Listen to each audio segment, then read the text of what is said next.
Hello everyone! Ito ang inyong Mami Do na namamasukan bilang isang babaeng driver somewhere in the Philippines.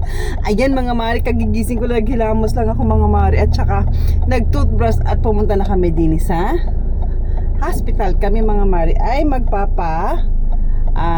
naglista ang aking kasama na si Sally dahil schedule ngayon ng check-up ng aking amo. So, kailangan pa rin ilista. Good morning everyone! Sana mayroon tayong magandang morning sa bawat isa. Sa bawat pagising ay may mga ngiti sa ating love. At syempre, huwag kakalimutan magpasalamat muna tayo kay Papa God na tayo ay ginising ng may ekstrang lakas para sa gawain natin sa maghapon ay magampanan natin. Mga mare, kwento lang ako magkukwento lang ako ng konti. Kasi alam nyo mga mare, sabi nila, madali lang naman daw mag-drive. Yan ang lagi kong naririnig sa mga nakakasalubong ko, sa kasamahan ko sa trabaho. Madali lang daw mga mare mag-drive. Siguro nga madali para sa iba, dun sa mga hindi pa nakakaranas mag-drive. Pero hindi rin kasi may kapwa driver din ako na nakasalubong ko dun sa school ng aking amo. Sabi ba naman mga mare, madali lang naman yan mag-drive.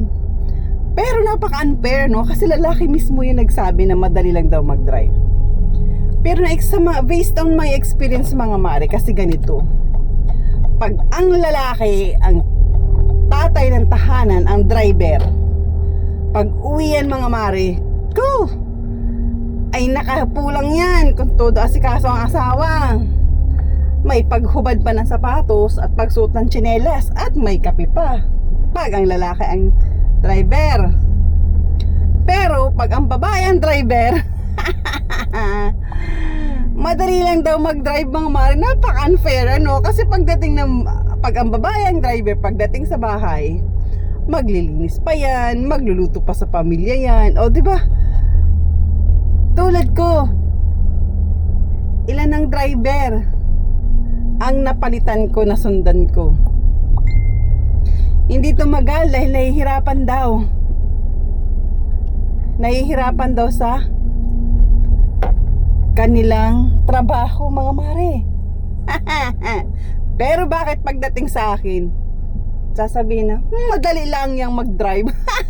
Natatawa talaga ako mga mare. For your information, madali lang po talagang mag-drive, umupo at magmaneho dun sa mga akala nilang madali. Hindi ganun kadali ang obligasyon ng isang driver mga mare. Diyos ko po, ang mata mo kung ilang dalawang side mirror mata mo yan. Ang windshield mo, mata mo yan. Ang back mirror mo, mata mo yan. Bali, 4 ang mata ng isang driver. Ang pasensya ng isang driver, doble-doble pa sa haba ng pasensya ng lahat.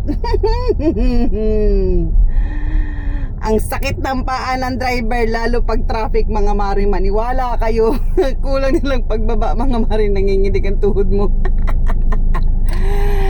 Tapos mga mari, ang focus mo pa, kailangan ang presensya mo nasa pagdadrive.